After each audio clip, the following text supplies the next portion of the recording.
100 million meals. That's how many the Department of Education says they've served to Minnesota students this year thanks to the state's free school meals program. But a Republican lawmaker is asking, oh yeah, how much does it cost when it comes to school budgets as a whole? Ian is here to explain what he learned at today's hearing at the state capitol. Hi, Ian. Hey, Jenny. Yeah, well, it's something that Governor Tim Walz has touted since this turned into law, saying it's, quote, an investment I'll defend every damn day. And we talked for weeks now, though, about the unintended consequences that districts are facing because of those meals. And now, as you said, one lawmaker wants to make changes to who qualifies for them.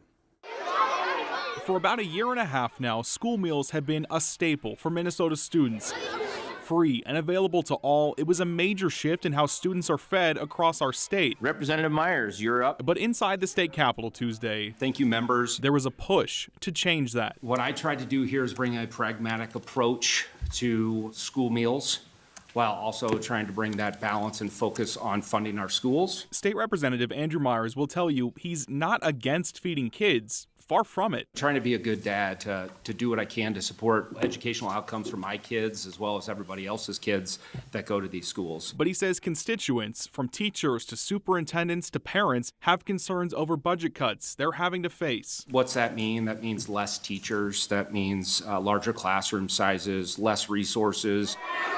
Schools have faced those challenges in part, they say, because of the free school meal program. Families no longer had to apply and disclose their income level, causing districts to lose federal money supporting low-income families. Myers' bill would require a family of four making roughly $150,000 to pay for lunches. All sides weighed in today as his bill was read in the House Education Finance Committee. Some school district leaders spoke in favor. Many families have the means to bear the modest expense of school meals. This would result in significant savings for the state, which this bill redirects to the classroom via a third tier of local optional revenue. A speaker from the state education department says they don't support this change. Research shows that a well-nourished child is a better learner, test taker, and participant in school. And the question here is not whether to feed kids, but if families who can't afford it should pay. You can't be in a classroom learning if you are hungry. That's why we passed the bill in 2023. That's why I know myself and many folks on my side of the aisle are just, this is a non-negotiable for us. We will not take food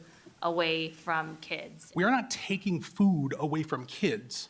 We are reallocating funds that never needed to be spent on households that can already provide for their own children and applying them to the classroom where they are desperately needed. House File 2201 is laid over for possible consideration. What's next for his bill is unclear right now, but Myers says the goal is more clear now than ever. What I'm trying to do is ensure that we have the money we can put into our schools when they are struggling right now, while also feeding kids and their families.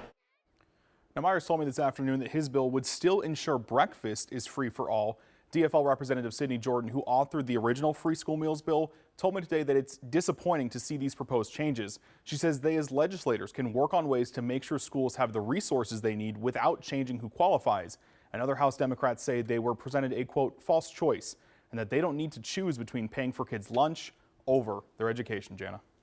Ian, this has been a contentious issue, at least in a partisan way, for the last year and a half. Do we expect to hear more about this at the Capitol? It's not a done deal, obviously, no votes today. No, not a done deal at all. As you heard there, it's laid over for consideration, meaning it just has to sit for a second, but it absolutely could still be considered or wrapped up into a bigger omnibus bill as well. All right, Ian, thanks so much.